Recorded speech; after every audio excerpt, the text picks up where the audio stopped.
నేను పౌల్పాజ్యం ఈరోజు నేను ఎలా చేసుకున్నాను పూజ చిన్న షార్ట్లో చూసేయండి.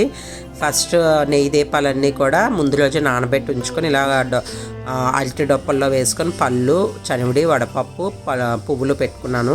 నైవేద్యం కింద చాలా రకాలు చేసుకుంటారు కొంతమంది. నేనైతే చనివిడి, వడపప్పు పెట్టేసుకున్నాను. ఇక్కడ మొత్తం నెయ్యి దీపాలన్నీ కూడా రుబ్బు రోడ్కి, తులసి మొక్కకి కూడా వెలిగించుకున్నాను. చాలామంది కోనేటికి వెళ్ళి వెలిగిస్తారు. మాకు కోనేరు అన్నది కొంచెం దగ్గరగా లేదని పల్లెల్లో ఇలా నీళ్ళు వేసుకొని అందులో పసుపు, కుంకుమ, పువ్వులు కూడా వేసుకొని ఇలా ఇందులో వదిలేసుకున్నాను. అంతేనండి, నెల అంతా చేసింది మొత్తం కూడా ఈ రోజుతోటి ముగించుకుంటారు. చాలా దీక్షగా నిష్టగాన చేస్తారు. తెల్లవారక ముందే ఈ పౌలపాజ్యం అన్నది దేబెట్టియాలని నా పెద్దలు అంటారు.